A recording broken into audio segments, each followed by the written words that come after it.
the opportunity that awaits, sitting right there on the horizon of your life.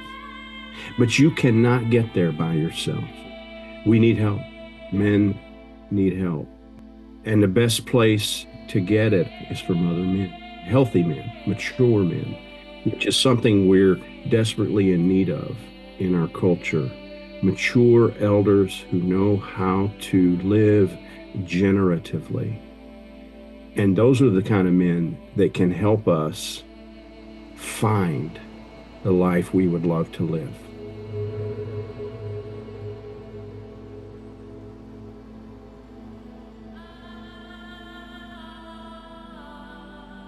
The retreat is Wild God.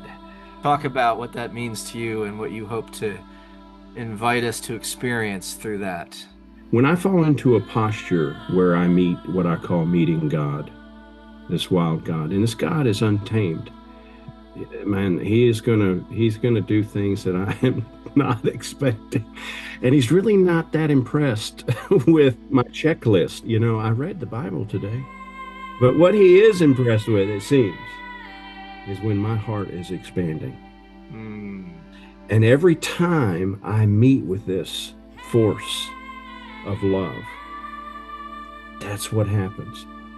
And so you're forgiving, and even more than that, the virtues start to show up of compassion, and boom, free-hearted.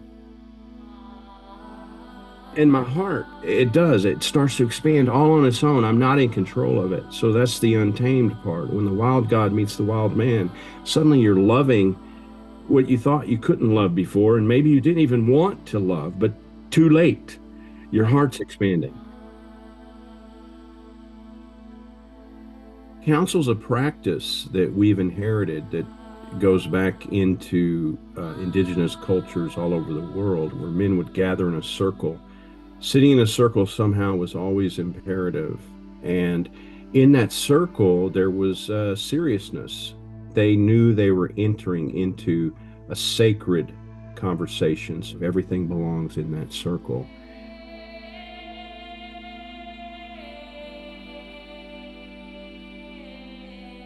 There's a remarkable momentum that's already at work. So it's a compelling invitation to gather around a fire, to hear the drums. But I think it does have a more profound influence, moving across the threshold into the next incarnation of ourselves. Once you experience it, it's a powerful invitation into another way to experience something deep. It sounds like, there's an intuitive knowing early on, coupled with kind of a disillusionment with the kind of the norm. And so would you say that generally speaking, that's probably a good prerequisite for somebody's ready? Yeah, well, if they're experiencing that, they're going to love it. I think truth resonates. When you experience it, and there's really true meeting true, there is such a sounding there, and you know you've hit solid ground. I think the men who are most hungry for something like this are those who are the most disillusioned. You know, they're sitting around going, my God, really? Is this all there is? And I wake up tomorrow and do more of the same. So there's a great invitation for those guys. But I would say for any man, men who are already having the same kind of conversation you and I are having right now, they're gonna have a great time too. I don't think anybody's gonna be left out. So everything will be working into this full embrace of the wild God, whatever that mysteriously means.